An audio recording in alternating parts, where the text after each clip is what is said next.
It's gonna be alright. It's gonna be alright.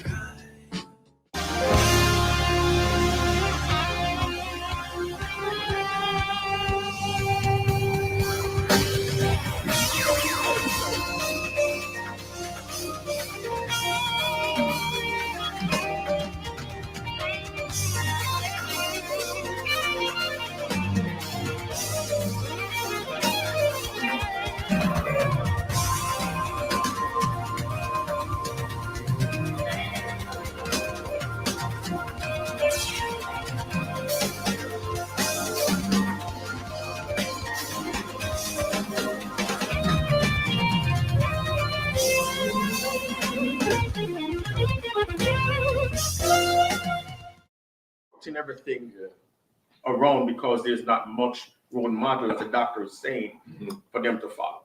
They're confused. So what are we going to get out of the confusion? More confusion. So let me chime in there because I've been sitting here trying to hold my peace. So I agree with my brother Pastor Lawrence, and because what I do know is that the dynamics are changing, but I think the reality of it is that we as women have not been made to handle all of this by ourselves. And again, we go back to the levels of vulnerability, right? Yeah. And to say, look, I can't do this. Like, I remember we were having a conversation, Reverend Cato and ourselves, we go to Wednesday lunch, and we were saying something about we were talking about the things you look for in a relationship, because I'm single, right? And so he said something to me because I think I had met someone.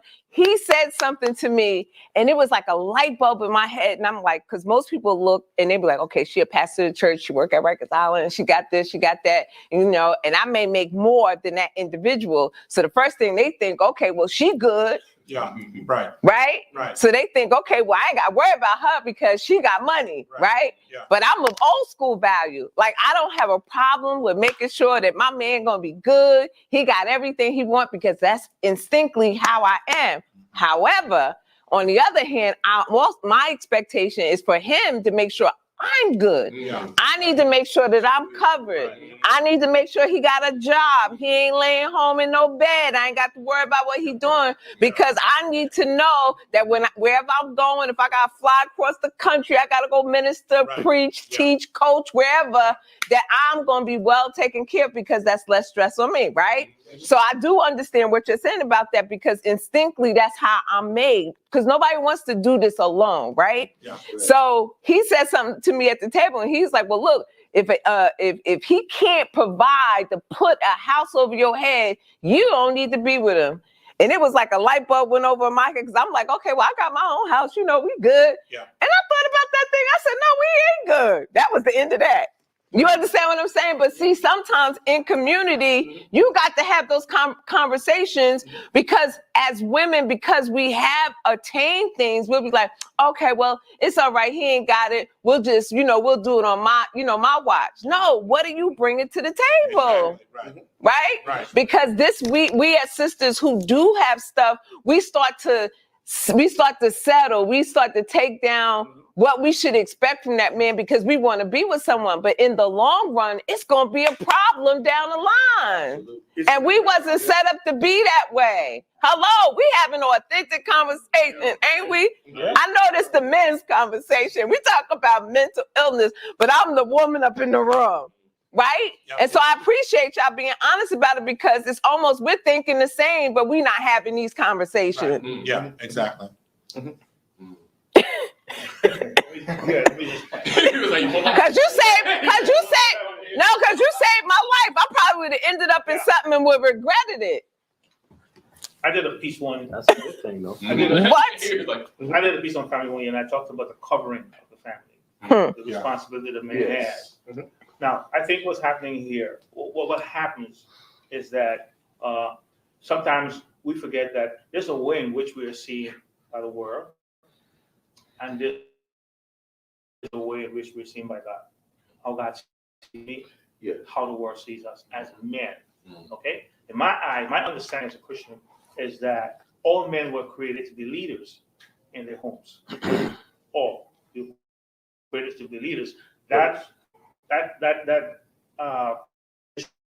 of taking on a certain degree of responsibility for your family. All right?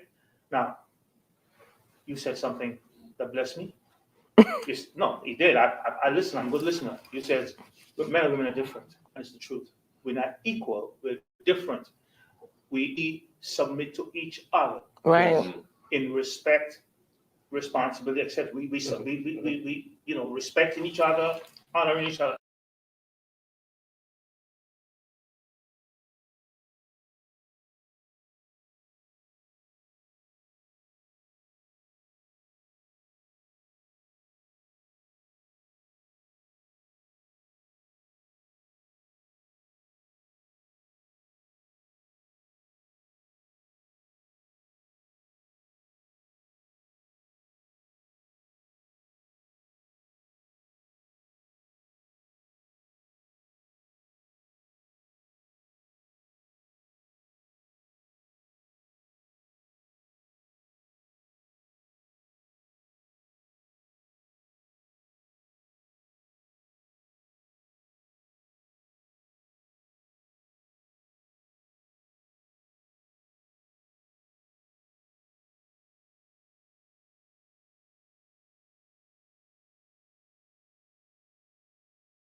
Everything around because there's not much role model, as the doctor is saying, for them to follow.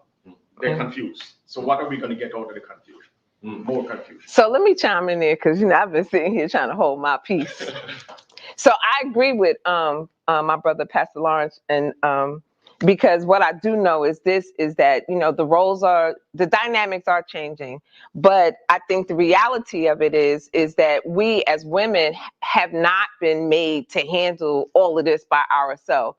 And again, we go back to the levels of vulnerability, right? Yeah. And to say, look, I can't do this. Like, I remember we were having a conversation, Reverend Cato and ourselves, we go to Wednesday lunch, and we were saying something about we were talking about the things you look for in a relationship, because I'm single, right? And so he said something to me because I think I had met someone. He said something to me, and it was like a light bulb in my head. And I'm like, because most people look and they be like, okay, she a pastor of the church, she work at Rikers Island, and she got this, she got that, and I may make more than that individual. So the first thing they think, okay, well, she good. Yeah, right. Right? So they think, okay, well, I ain't got to worry about her because she got money, right? Yeah. But I'm of old school value. Like, I don't have a problem with making sure that my man going to be good. He got everything he wants because that's instinctively how I am. However, on the other hand, my expectation is for him to make sure I'm good. Yeah. I need to make sure that I'm covered.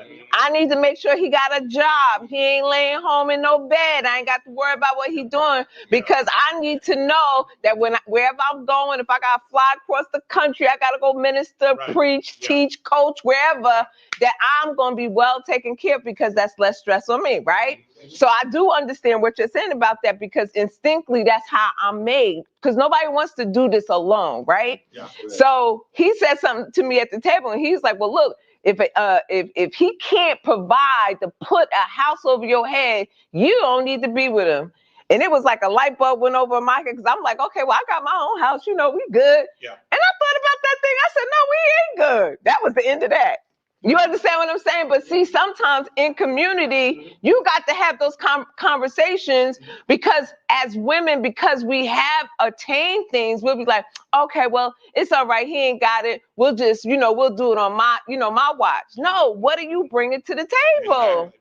Right? Because we as sisters who do have stuff, we start to settle. We start to take down what we should expect from that man because we want to be with someone. But in the long run, it's going to be a problem down the line.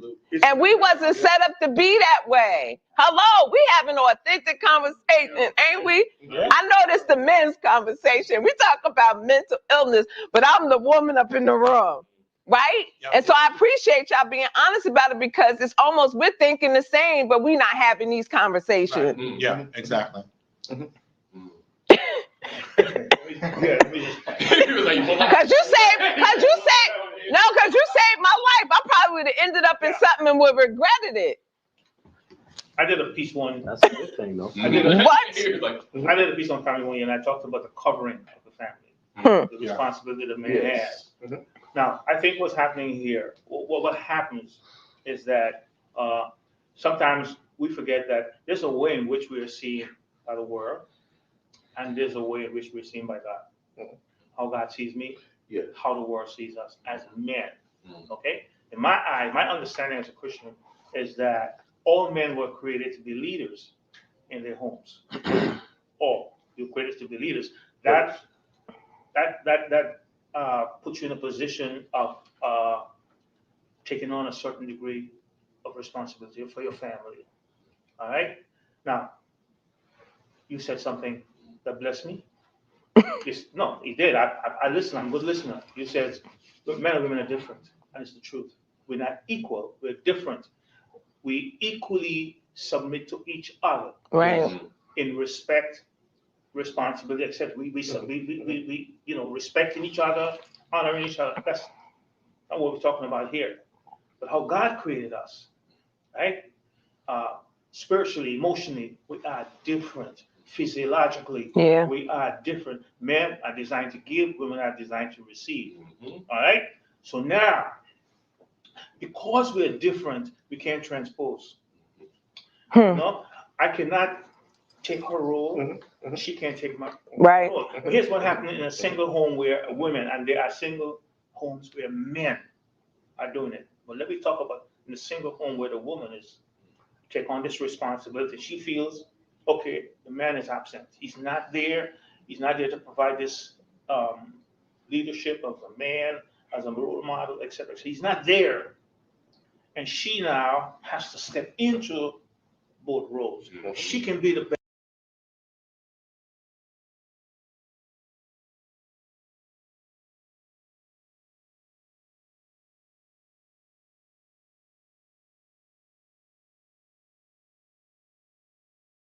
The best mother she can. But she can't be that father. She can't be that father. No. Amen.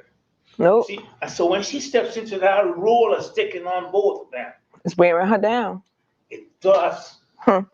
You know what I find when my kids were when my youngest boy was in middle school, and I would go to the parent-teacher meeting or report night or whatever, and I'd sit down there. I'd go in the meeting, rush off from work and get there. And then the guy would get, the teacher or the principal would get up and says, I want to give a shout out to such and such. Call the person by name, Mr. Cato or this one or that one. And I'm sitting there like, I don't need to be applauded to be here. I am supposed to be here. Amen. You follow what I'm saying? Right. But It's not to say that these other students don't have a father, but they don't think it's important for them to be there that night. And so this is where the breakdown comes in. You know, their perception of responsibility, their perception of their role. And I believe that's one of the reasons why I love Dr. Cole. I don't know if you guys know who Dr. Edward Lewis Cole. Yeah. Edward Lewis Cole said something more than 20-something years ago at RLCC one night. And he said, there's a difference between men, there's a difference between males and men. I perked up because I never heard anybody say anything like that. What are you talking about? He says, being male is a matter of being born male, of being a man. Meaning you have to choose to be a man, and you choose to be a man when you choose to embrace responsibility. He says manhood is realized in the acceptance of responsibility. When I take that from that time on to now. When a man understands his role and the responsibility that role puts him into, he embraces that. It changes the dynamic because it impacts his family in a very positive way because he takes responsibility for his family. You know, he understands. I'm the head in this household, and in the eyes of God, I'm God's point man in this house, and He's going to set up the kind of examples in the home, spiritually and emotionally and otherwise. He's going to set that up in the home so that his sons and his daughters can learn from that. That's the key. It's not the only key that's going to bring success in a marriage, you understand? But it's an important key. But when that man understands his role and he sets out to do his best, you can't fault him. Amen. Amen. I think I would just, don't want to say I'll be a devil's advocate, but I will say this. I think when I look at the Genesis narrative, and trying to pay attention to the order that God established before the fall, I see more of a partnership. Very much so. And I think I'm probably not, to kind of use the language some of us know, I'm probably not complementarian or egalitarian. I agree with you. I think we are constructed differently, and I think Western frameworks don't know what to do with the difference. Right. I think Western frameworks don't know anything, can't do anything with spirit, feminine spirit, masculine spirit. They don't know what to do with it because it all got to be rationalized, right?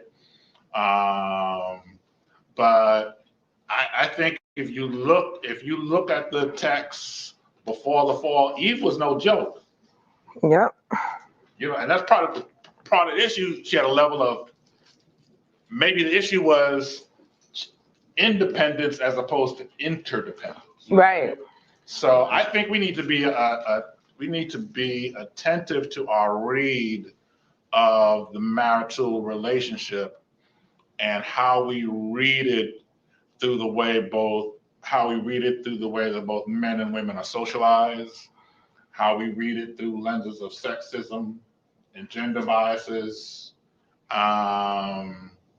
Because I think if we don't, and we don't critically reflect upon our way we think about men being the head of the household, I think if we're not critical about reflecting upon that, we're going to fall into some frameworks that I don't know if the text supports, to be totally honest with you, right? But with that said, I think there's clearly, right, that God designed us differently. But but I think to add to what you're saying, I kind of lean in it too, because when there is a partnership, each person recognize the role that each play in that role, right? Like I always tease Chaplain Graham about him and his wife, right? I'm like, we know who the real boss is, right? Nisha's the boss, right? Like when I go in his office, like everything in there, I'm like, oh, this Nisha's office. Now Nisha don't even come in, but I know whose office that is. And that's just the role. She has a silent place in that office. And she ain't there. She don't work with us. But when I go in, I'm like, who bought this today? Nisha, right? So when you talk about partnership, the complementary, that's what partnerships does. And when your real partner shows up, the partnership complements, right? You ain't even looking for it. Hello, I'm helping somebody right here. You right? You know what I'm saying? You ain't. It's no confusion. You ain't trying to figure it out. It's just happening. You see, what I love about it, what you're saying is that when the both of you see each other that way, there is no competition. No. Right. It doesn't matter who is working the most money and who have the biggest title in the house. Yeah. Right. The respect and the love will make you move out of the way for the next person. Because one thing we have to understand is that we all have different gifts. Yeah. Right. Whether you're a man or you're a woman. Yeah. We have different gifts. And nobody is better than playing the part of their gift than that person. Yeah. If I see that my wife is better in a certain area, Right. not because I'm the man, Right. I'm going to say to her, I'm the man of the house. I have Right. to do this. I allow her to do it. And probably I was the better one coming in the relationship from my past relationship with that trait, with that gift. I'm talking, all right, for instance, from financial, the financial department. I was the better one coming into this relationship with the finance. But when I'm coming into this relationship, I realize that this wife is better at finance than I am. So what should I do? Tell her that I'm the boss, I'm the man, I have to take care of finance because I was doing it in the first relationship? No. I give up that right because all we want is not what I want, is what we want is success. And who's better to get us to the next level? You should allow them to lead. Right. So there's no competition. Right. Once you're finding yourself in a competition, that's a problem. But to your point, right, I don't think we also do not fully recognize and comprehend the forces that are at play that seek to turn us against each other. Okay. That there are intentional forces were put in play to disrupt Black families. I agree with you. Right? It wasn't happenstance. It wasn't happenstance. It was a level of intent, policy, structures put in place with a level of intentionality to disrupt Black families. Right? But without a lack of awareness, we can then tend to turn towards one another, Right. realizing that forces were put in play to kind of try and inject that type of animosity into our family systems when it should be more the cooperative framework that you just articulated. And to me, we have to learn to disconnect a lot of stuff. Yeah. When you come into this relationship, Right. you have to learn to disconnect So can I? what society is expecting of you. Right. Because this is about us, not about the world. So- We have to deal with this. Yeah. We have to keep this family alive. We have to keep this boat sailing because it's not society. It's going to take care of this. It's us. So we got to disconnect. We're talking about family. Sometimes we're going to shut the door and lock the family out because this is our marriage. Of course, I'm married in the family, yes. But to the nitty-gritty, The nitty-gritty. to the boiling point, I'm a Jamaican. To the nitty-gritty, it is about the both of us. It is our marriage. They're tenants. They're visitors. We have to lock them out of the room because this is about us. What we are creating. I think to add to it too, because I had an aha moment just listening to you, because one of the things that I even had said to my therapist maybe months ago, because one of the things I was challenging, and I laughed, me and Pastor Lawrence, we always laugh about this, but this place being clergy and expectation, we can't be no single, man or woman of God, we got to live under that stigma too. And I had got to the point where I became unapologetic and like, deuces, like, you know, I'm married to myself right now. I'm married to Jesus, because when I let go of those expectations, I didn't feel like I had to get married right away, because it was putting pressure on me to make me feel like I had to just find me a husband. And when I did that, the person who is there for me, they arrived, and then I wasn't putting no crazy pressure on them, right? Because I was adding not only pressure to me, but I was adding pressure to them. So I was driving everybody crazy. So, but the point I'm trying to make is that, you know, I dethrone all those expectations. I know you have to be a person that has to be sensitive, especially as a man, to be married to a woman of God, right? And then you got to get to know me, because who I am as the woman of God, there's a whole nother face to me too. It's true. Hello. That's true. Yeah. That's true.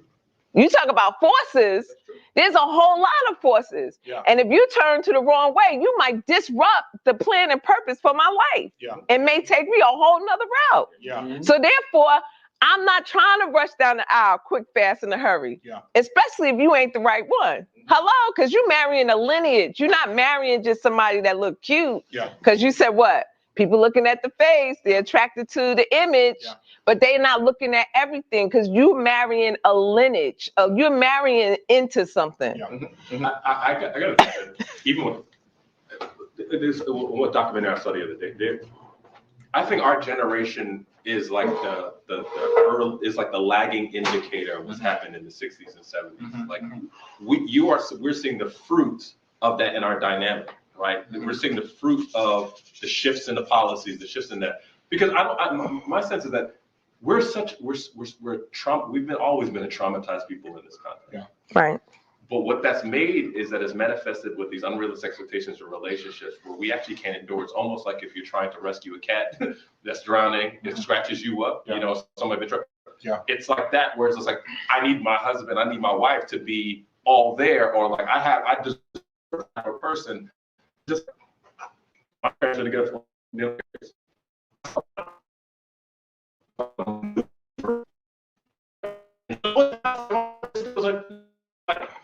Resilience.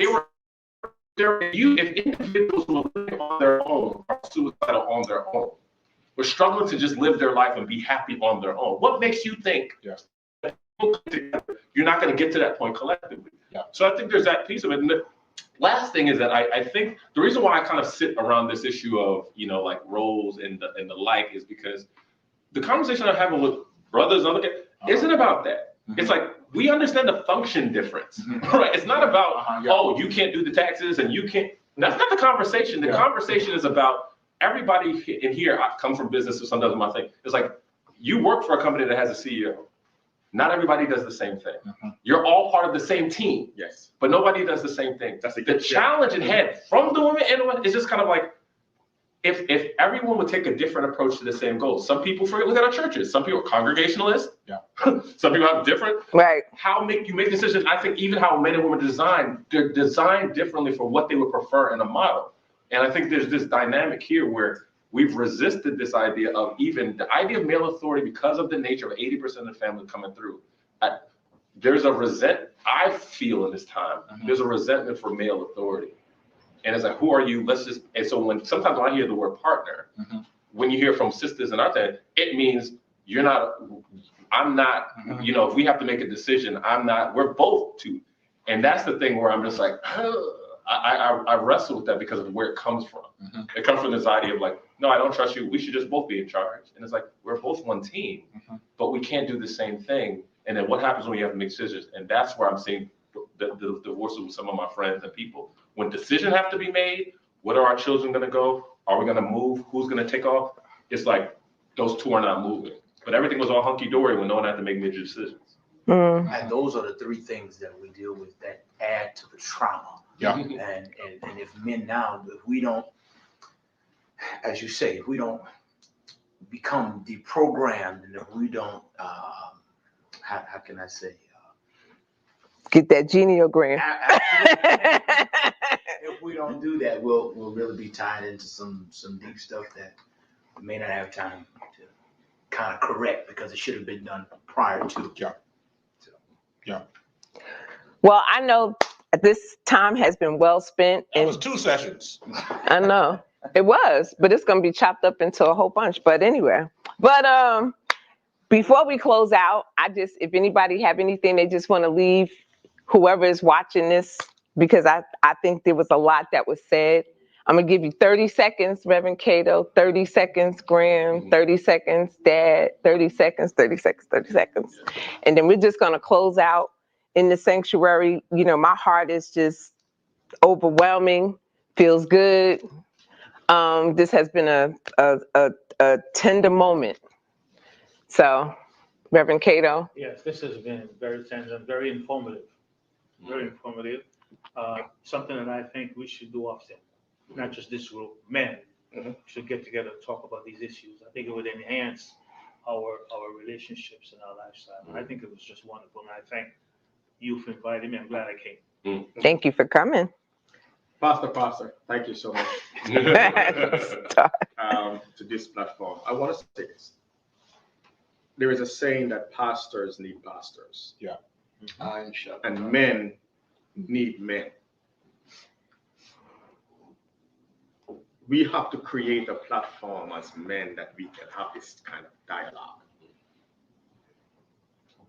Not for any professional reason, but just to sit down as we started the conversation talking about coffee, just simple coffee. We need to have that forum where we can sit down and just be candid about anything and just reason. Just have a talk. I too enjoyed it so very much, and one of the things I want to leave tonight, especially with regarding marriage, pre-marriage or counseling, is just three aspects. There's the romance, there's finance, and then there's communication. Those three, and I'm just listening to you wonderful men tonight, and my daughter, of course, is it's been so enlightening, and just took me back to so many wonderful memories as a pastor. And I'll leave with this: men, iron sharpens iron. And thank you so very much. My sister, I'm real grateful for you. I appreciate our conversations. I have a bleeding heart towards this because the world stops for, this is for crying women and children, or for men, but for Black men, I'm really concerned. Yeah. For us. Yeah. I'm seeing a lot of young brothers lose it because they can't carry it. And so I'm so thankful to have this forum. And I pray that we use whatever leverage we have to have that forum, whether on the media, and like everyone has an outlet to speak. Everyone has a show. Where are Black men speaking? It's very rare. And so I'm thankful for that. And I'm thankful for the space. And I just pray that others take it and replicate it and make spaces for brothers to speak. I'm gonna just skip over to Elder Keith before we leave you for last. That's okay? Before me? That's okay. Show. Elder Keith. Again, I'm grateful. So thank you for thinking of me and considering me for this opportunity. And I believe, as they all have said, this safe space is certainly necessary. And I believe that the atmosphere you create determines the product you produce. And as Pastor said, after there's death, then there's resurrection. And then after resurrection, then we can have revival. I'm looking forward to seeing revival as it pertains to our sexuality, as it pertains to our manhood, fatherhood, as it pertains to leadership and finances and our identity. I'm looking forward to seeing that as a result. Amen. Thank you. I really appreciate being here. I've learned as much as, I think I learned more than what I spoke about. And I really appreciate that. My cup was filled. But it's one thing, and when everybody's talking, and especially when we're talking about coffee earlier, what I thought about is when I was a kid, at the barbershop, where Black men would get together and talk about all the ills of the world. And then, the fathers would have their sons in there and they'd talk, and they see how men interacted with men. And I think we're missing that in our community, that maybe we need to bring more of that, or try to bring that in, because since I'm gonna use this word, desegregation. We've broken up and we don't have those barber shops like we used to. And somehow we got to get it into our community to bring it back so that we can communicate and love one another as men. Yeah. Dr. Johnson. First, thank you, my sister, Pastor, for inviting me. Thank you for convening us together. Thank you, you brothers, for this kind of for all of you making this a safe space for each of us to kind of enter in it and be vulnerable and transparent with each other. As we know, those spaces are too few and far in between, right? So this is a blessing, right? To just sit together as men, particularly the multi-generational aspect. We got some young bucks and some old. Come on, that's a beautiful thing, right? It is. It's just a really beautiful thing to just sit in a multi-generational mixture of men, hear the wisdom and nuggets, right, from those that have kind of gone before us. Like many of you, I'm really concerned about Black men. It's a concern of mine. I have a heart for men. I've been hearing recently about too many suicides right? I've been getting tweets and texts of things bubbling up among our brothers, and they don't have spaces like this to process it. And like many of us have said, those tensions and stresses are being expressed in all types of ways, right? Right, both physically, soul, and spirit, and marriage. And so this is a gift. I hope we can do it again. If not, I'm gonna be hitting him up. I know how we finish. Ready? I'll bring it on. I know my brother. Y'all always trying to steal, but anyway, that's all right. Look, we can hook it up anytime. Thank you. Well, so much. yes, thank you for all of you joining me. My heart is made glad. You know, it has been my prayer that we help our Black men, especially with conversations that in church we don't talk about, but we're in the sanctuary, so we're talking about everything. Amen. And so with that being said, I don't know who's watching this and your heart may have been touched. I pray that you will share this with someone. I pray that you have conversations after this, because this is not the end. This is the beginning of a tabletop conversation with your friends and inviting someone else to see it, because that's how God works. He starts you and pricks you, and he makes you have those conversations. And I just know that God is doing something new. This is a new encounter with him, and he's trying to bring us out from the background to the forefront when it comes to how our Black men are hurting, especially when it comes to the church. And so I thank you, Dr. Johnson, for coming. I thank you, Pastor Lawrence. I thank you, Apostle Barnes. I thank you, Chaplain Graham. I thank you, Reverend Cato. Thank you, Elder Keith. And thank you, Reverend Taylor, for coming all the way up. Appreciate it. And I thank each and every one of you who took the time to watch this series all throughout the month of May. We appreciate you being with us, and we honor you. Love you. See you next time in the sanctuary. God bless you. Can I ask you a question? Yes. We gonna play pool the next time? On that note, good night.